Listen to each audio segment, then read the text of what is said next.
Hi అండి. Chicken Majestic and 555 ఒక్కో చోట ఒక్కో పేరు పెడతారు. దీనికి రెస్టారెంట్కి ఏమాత్రం తీసుకోకుండా ఇంట్లోనే ఈజీగా ఎలా చేసుకోవాలో చూద్దామా. బోన్లెస్ చికెన్ని పొడుగ్గా స్ట్రిప్స్లా కట్ చేసుకొని ఇప్పుడు ఇందులో పెప్పర్ పౌడర్, అల్లం వెల్లుల్లి పేస్ట్, సాల్ట్, మైదా, కార్న్ఫ్లోర్, ఒక గుడ్డు వేసి బాగా కలుపుకొని పక్కన పెట్టుకోండి. ఇప్పుడు కడాయిలో ఆయిల్ వేసుకొని ఆ స్ట్రిప్స్ని ఎర్రగా వేయించుకొని పక్కకు తీసుకోండి. వేరొక ప్యాన్లో బటర్ వేసుకొని ఇందులో ఎండుమిర్చి, వెల్లుల్లి, సన్నగా కట్ చేసిన పచ్చిమిర్చి వేసి వేయించుకొని జీడిపప్పు, ఉల్లిపాయలు, క్యాప్సికము, కరివేపాకు వేసి వేయించుకున్న తర్వాత tomato sauce, soya sauce, chilli sauce, garam masala, pepper powder, vinegar, salt వేసి కార్న్ఫ్లోర్ వాటర్ కూడా వేసి బాగా కలుపుకోండి. ఇందులో మనం వేయించిన చికెన్ వేసుకొని బాగా కలుపుకొని లాస్ట్లో 1/2 టీ స్పూన్ షుగర్ వేసి కలుపుకొని ఒక ప్లేట్లోకి సర్వ్ చేసి పైన జీడిపప్పు పౌడర్తో గార్నిష్ చేస్తే చికెన్ మెజెస్టిక్ రెడీ.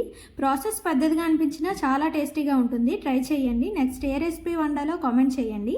వీడియోని లైక్ చేసి సబ్స్క్రైబ్ చేసుకోవడం మాత్రం మర్చిపోవద్దు.